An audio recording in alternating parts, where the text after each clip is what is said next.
Já está gravando? Pronto, tá gravando. Então vamos lá, pessoal. Como a gente estava falando, eu estava falando de erro numérico, da existência de erro numérico, tá certo? E aí, a existência de erro numérico está justamente na possibilidade de quê? De utilizar-se de um método numérico, que esse método numérico é o que? Uma sequência finita de operações, e a consequência de usar uma sequência finita, tá certo? De operações aritméticas, quando eu tento achar a solução de um problema real, a consequência disso é que muitas vezes eu posso ter um resultado aproximado. E a diferença do resultado aproximado do resultado exato, ou seja, do resultado esperado, é o então que a gente denomina de erro, certo? De erro numérico. Aí, ao longo dessa primeira unidade, nós vamos entender, tá certo? Erros que estão inerentes a várias partes do meu processo de cálculo numérico. Então, eu tenho erro lá na aquisição dos dados, eu tenho erro no método numérico, eu tenho erro na apresentação dos resultados. Então, eu tenho várias possibilidades de erros que podem ser é, que podem ser que podem ser apresentadas e a gente vai então aprender a calcular esses erros ao longo desse nosso estudo aqui na disciplina, tá certo? Então, nós temos então erros inerentes ao processo de aquisição dos dados. Esses erros inerentes ao processo de aquisição dos dados, eles são então relativos à imprecisão no processo de aquisição e entrada externos ao processo numérico. Ou seja, no processo inicial de aquisição de dados, entrada de dados, ou seja, no processo de coleta inicial dos dados, eu tenho erros que estão inerentes a esse processo. Vários erros que podem acontecer e que podem então também ser calculados. Então, esses erros, por se tratar de um processo de aquisição de entrada de dados através, por exemplo, de medidas experimentais, ou então que o usuário está lá colocando os dados numa planilha ou num papel, eles são sujeitos às limitações ou à aferição dos instrumentos que são usados no processo de mensuração. Então, eu tenho lá, eu estou lá tentando salvar a quantidade de logs no meu servidor. Só que o meu script, a cada 10 segundos, ele dá um problema e não escuta aquilo ali que entrou no aquele log de entrada no servidor. Então, de acordo com a limitação do lado do meu script, eu já tenho um erro aqui no processo de aquisição de dados. Ou eu tenho um cara que está lá cadastrando dados no Excel e a cada 10 minutos ele erra duas vezes, por exemplo. Ou seja, um erro no processo de aquisição dos meus dados. E esses erros inerentes, eles são inevitáveis, por se tratar de humanos que estão cadastrando, ou até de scripts e outras técnicas de aquisição de dados que possuem suas limitações. Tá certo? Existem também, além do erro no processo de aquisição dos dados, nós temos erros inerentes ao modelo matemático adotado. Tá certo? Então, de acordo com um método, um modelo matemático que foi então criado, a gente tem erros que estão inerentes à criação desse modelo. Por quê? Porque muitas vezes esses erros do modelo matemático eles são relativos à impossibilidade de representar de forma exata os fenômenos reais a partir de um modelo, certo? Então eu tenho um fenômeno real, a chuva, certo? E eu tento a partir de um modelo matemático, um modelo estatístico, por exemplo, eu tento representar a chuva na região que eu moro. Então, a dificuldade de pegar um fenômeno real e representar através de uma equação matemática, certo? Existe uma complexidade aí nesse processo e que, na maioria das vezes, a representação do modelo, ela, por ser mais simples, não apresenta, então, todo o contexto daquele problema real, certo? E também a necessidade de quê? De adotar condições para chegar ao modelo matemático, adotar uma solução que simplifique o problema, a fim de tornar o quê? Esse problema esse modelo numericamente solúvel, tá certo? Então, eu quero, de alguma forma, eu quero representar a chuva na região do Cariri Paraibano através de uma fórmula. Eu quero definir quantos dias chovem no ano. Aí você chega no final da solução a 30 dias, porém só chove 20. Ou seja, existe um erro aí de mensuração, tá certo? E de criação do modelo matemático. Outros erros que estão também inerentes ao modelo são relativos então ao processo de modelagem do problema. Por quê? Esses modelos matemáticos raramente oferecem representações exatas dos fenômenos reais, como eu estava explicando na questão, por exemplo, supondo a chuva. E as equações e relações, assim como dados e parâmetros que estão associados àquele problema, costumam ser simplificados, certo? Para tentar se chegar ao que chamamos de factibilidade e viabilidade das soluções.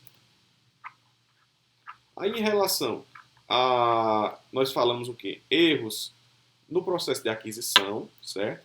Falamos de erros no modelo matemático e agora vamos falar sobre erros de truncamento, certo? Alguém sabe o que é truncamento? Alguém lembra o que é truncamento? Truncamento, aproximação. Alguém lembra isso da disciplina de introdução à computação?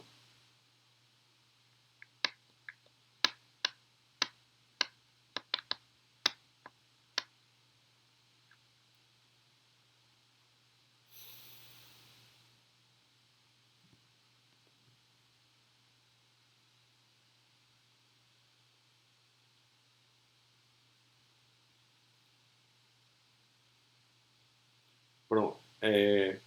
Obrigado, Anderson, Ângelo, Tiago. Cada um deram suas contribuições. A gente tem duas situações que Anderson falou aí que são similares. A gente tem o truncamento e o arredondamento. O arredondamento é quando a gente pega, por exemplo, 2,34 e a gente arredonda isso para 2,30 ou para 2,35 ou 2,40. Já o truncamento é quando eu tenho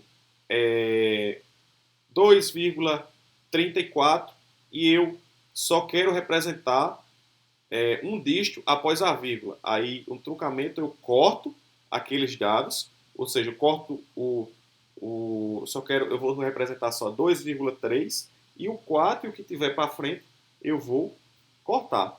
Então, nesse processo em que eu tenho 2,3456 e eu só represento 2,3, ou seja, o 456 eu estou desprezando, tá certo? Eu não estou aproximando, ou seja, eu não estou arredondando, eu estou truncando, eu estou cortando e representando só uma parte. Ou seja, de cara, existe o quê? Um erro que está associado nesse processo. E aí a gente falando aqui de erro de truncamento é justamente isso. É a substituição de um processo infinito de operações por outro finito. Eu tenho um número de 10 casas após a vírgula e eu quero representar ele só com 2, 3 casas após a vírgula. Ou seja, eu corto aquele número e represento só uma parte dele. E aí, em muitos casos, o erro de truncamento é precisamente a diferença entre o modelo matemático e o modelo numérico. Tá certo? Aí, como eu falei, existem os erros de truncamento e existem os erros de arredondamento. Eu falei o quê? Que truncamento é você cortar, né? E arredondamento é você arredondar. Tipo, eu tenho 2,3456. Aí eu arredondo para 2,35 ou 2,30. Eu posso arredondar para mais ou para menos, de acordo com a minha definição. E esse arredondamento, o que é que ele está fazendo? Ele está gerando um erro, tá certo? Porque eu tenho um valor real e eu pego esse valor e gero um valor arredondado. E a diferença entre o valor arredondado e o valor real é justamente o erro que eu posso estar calculando, o erro de arredondamento. Certo, gente? Até aí tudo bem? Em relação às fontes de erros, tá certo? Em relação às fontes de erros possíveis, da descrição do problema real até a sua efetiva solução numérica, nós temos vários erros, como eu já falei. Erros de aquisição ou entrada de dados, erros inerentes ao modelo, erros de truncamento, certo? Na definição do modelo numérico que eu gerei após a execução do modelo matemático, e erros de arredondamento no processamento numérico, ou seja, no processamento numérico é onde é feito muitas vezes um arredondamento, e esse arredondamento pode então gerar uma solução numérica diferente, uma solução numérica aproximada, arredondada, mas não é então a solução que seria a solução real do meu problema. Certo? Por favor, qualquer dúvida, mandem aí o problema. Tiago disse, no caso, arredondar o erro vai ser menor. Depende muito, Tiago, depende muito de que forma foi feito esse arredondamento, certo? Se você for comparar entre arredondar e truncar, isso aí é muito, como é que eu posso dizer? Não é, vai depender de cada caso, entendeu? Vai depender de cada caso, se aquele caso ali, ou a diferença do erro foi maior ou menor. Geralmente isso acontece isso acontece muitas vezes, já vi muitas vezes de que o caso que arredondar, o erro vai ser menor do que o erro de truncamento. Mas isso aí é muito variável, tá certo? Acho que Cleiton queria falar alguma coisa, ele ligou o microfone. Cleiton, cadê ele? Saiu da reunião. Pronto, Iago. Vou falar novamente os erros inerentes ao modelo. Deixa eu voltar lá. Só para complementar. Pronto. Em relação aos erros inerentes ao modelo, é o seguinte. Quando eu tenho modelos matemáticos que são criados, certo? Eles raramente oferecem representações exatas do problema real. Então, um problema real, como eu estava dizendo, o problema da chuva. Se eu tiver, por exemplo, outro problema de representar. Por exemplo, eu tenho, falando de água ainda, eu tenho um açude, tá certo? Que armazena uma quantidade X de água. Porém, esse açude ele é muito grande, tá certo?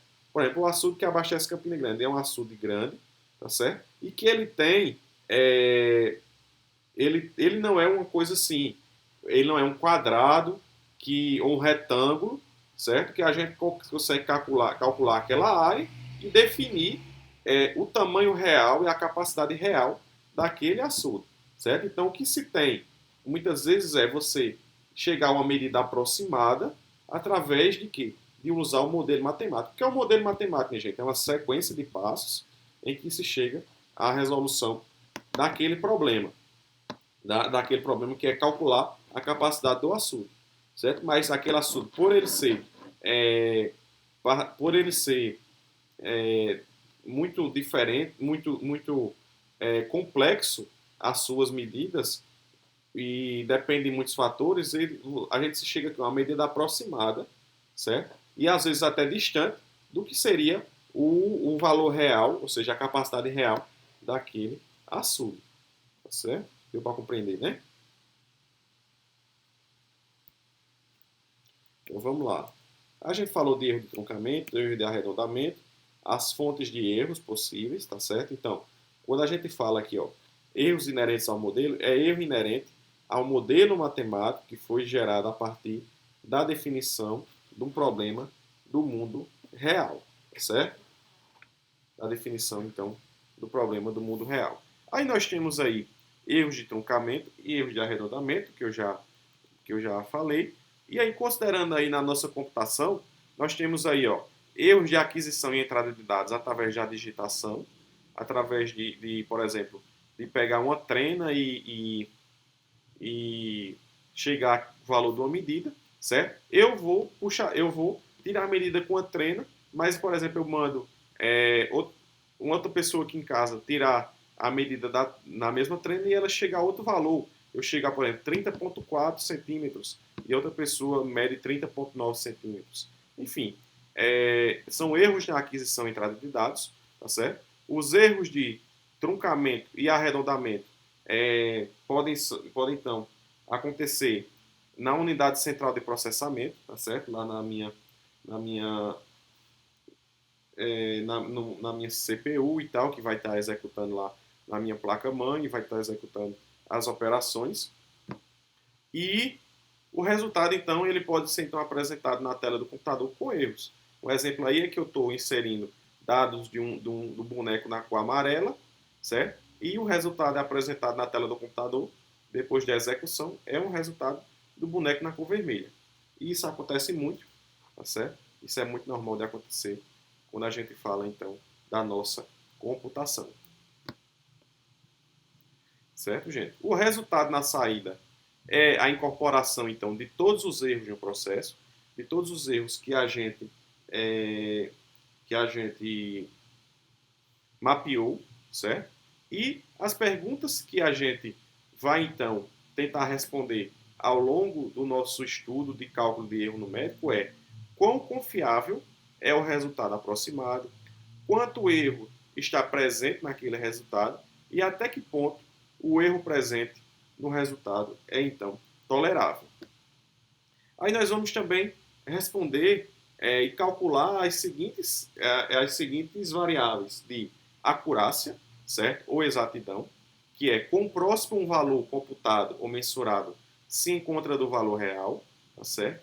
A precisão ou reproducibilidade, que é quão próximo um valor computado ou mensurado se encontra de valores previamente computados, ou seja, eu calculei uma determinada equação 10 vezes, certo? E cheguei lá a um intervalo com 10 resultados.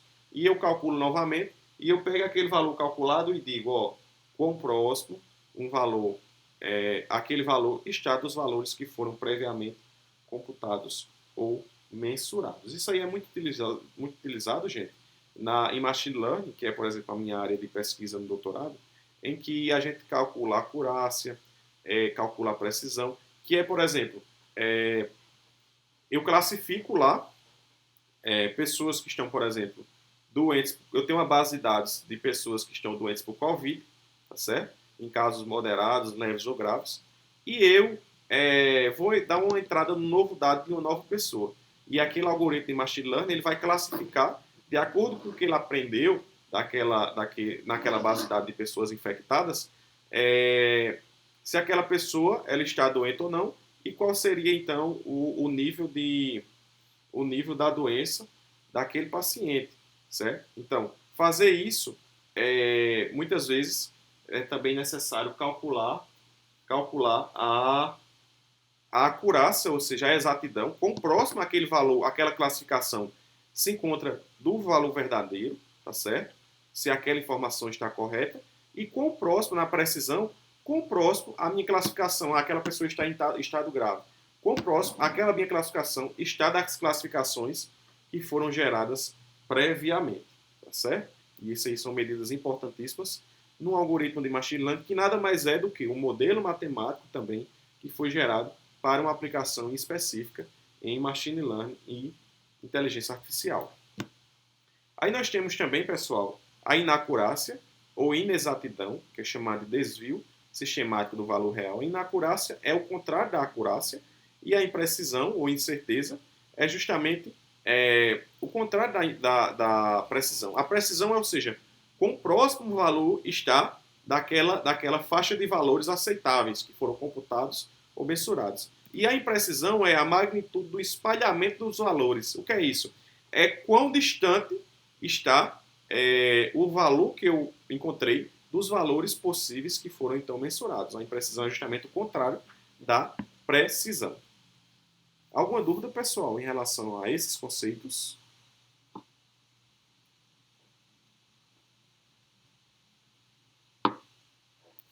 Beleza, então vamos lá.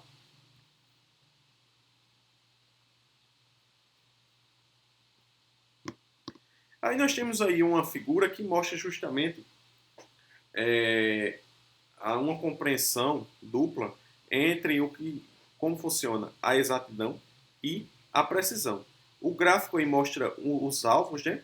E a melhor situação é justamente essa situação aqui de baixo, em que a exatidão ou seja, um ponto com exatidão alta e uma precisão alta, ele está aqui mesmo, em que os pontos estão concentrados aqui no meio do alvo, tá certo? Então, quanto menor a exatidão, quanto menor a precisão, mais distante estão os pontos, tá certo? Do que seria a solução ideal aqui no centro do alvo.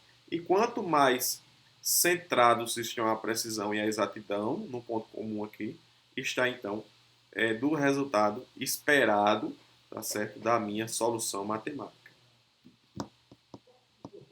Aí, como eu estava dizendo, nós temos erro nos métodos numéricos, e aí serve também para a Tia que estava pedindo para exemplificar um pouco sobre o erro nos métodos, tá certo? O erro nos modelos e métodos numéricos, em que a gente tem, por exemplo, um erro no método é, por exemplo, uma aproximação da solução de um problema de matemática, em que eu tenho, eu quero calcular o valor dessa função aí, tá certo? Essa função ela é representada por uma série numérica, tá certo? Em que essa série ela vai de n igual a zero até o infinito, tá certo? Então, um erro nesse método é gerar, por exemplo, o truncamento de uma solução em série, considerando apenas um número finito de termos. Por exemplo, a gente tem aí, ó, a função ela é então essa série aí, e quem já calculou isso, os autores que já calcularam isso, chegaram a essa solução aí, 2,71828182845905, certo? Porém, um truncamento no sexto termo, certo? Ou seja, quando o n for de 0 até 5, ele gera o seguinte valor, 2,716666 até o número 7. Ou seja, a diferença entre as duas séries, tá certo? É o que chamamos de erro de truncamento, certo? É a tentativa de simplificar o cálculo de erro, considerando apenas uma sequência finita, uma quantidade finita de passos a serem executados. Então, o erro de truncamento entre esses dois cálculos aí é igual a 0,001615151799238, certo? Então, é pegar o resultado da série infinita menos o resultado da série truncada, tá certo? Que vai de 0 até 5, ou de 0 a 10, de 0 a 20, enfim, e chegar então, a diferença desses dois cálculos é então o erro de truncamento que foi então gerado. Certo, gente? Deu para compreender melhor? Tiago compreendeu melhor aí?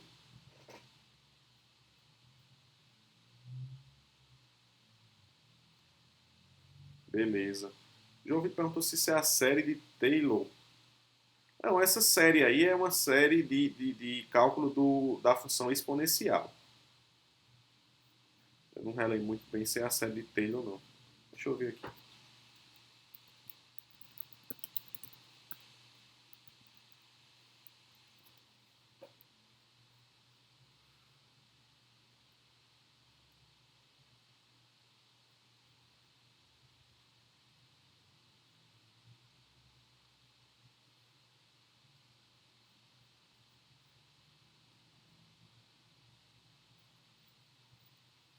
Não, a série de Taylor, ela é uma série que ela usa,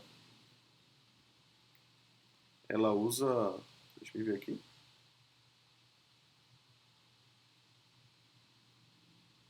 Sim, é a série de Taylor, em que f de x é igual a e elevado a x. Deixa eu ver aqui, deixa eu só comparar.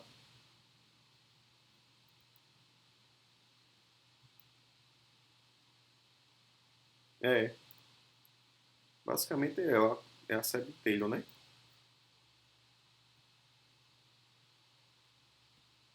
Se não for, parece muito. Depois eu olho direitinho, mas se não for ela, parece muito ela. Se eu não me engano, é ela mesma.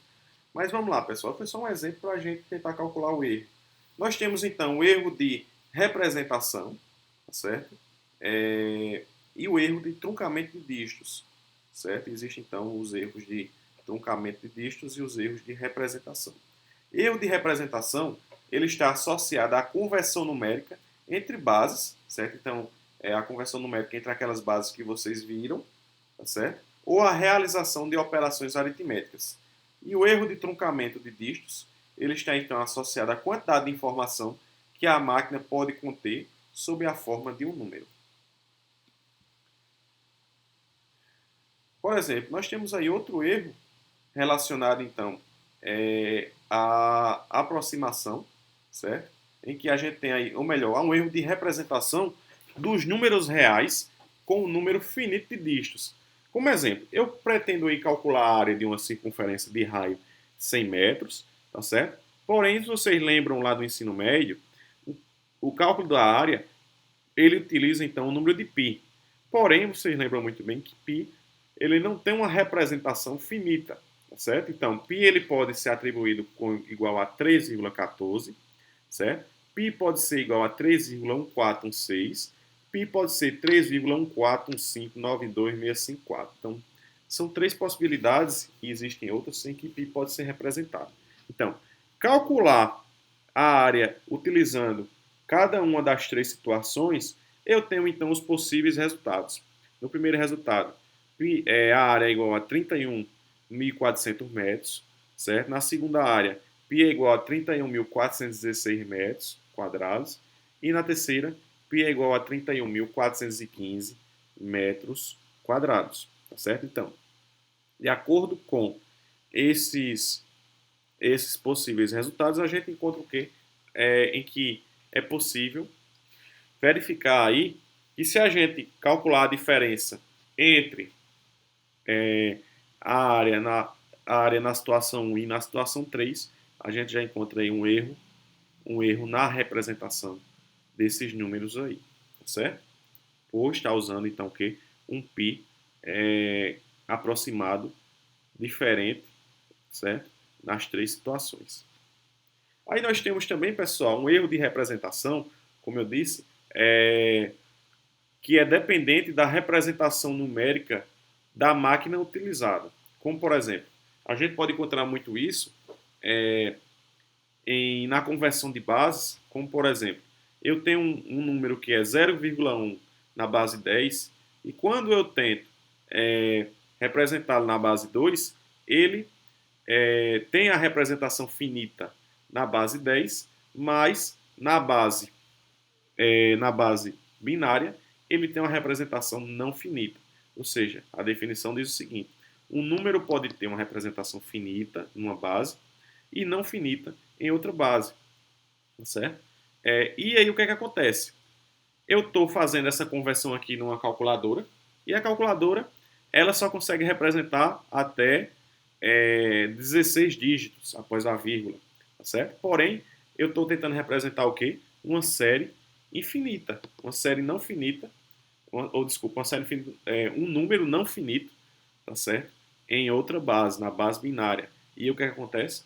Operações com dados imprecisos ou incertos acarretam a propagação do erro, ou seja, a quantidade possível que uma calculadora pode apresentar lá na tela, ela só pode apresentar 16 dígitos, ou seja, o que passa disso aqui já gera um erro de representação, certo? Já gera então um erro de representação. Isso é muito visto quando se tenta pegar um número que numa base ele é representável de forma finita, mas em outra base ele é representável de forma não finita.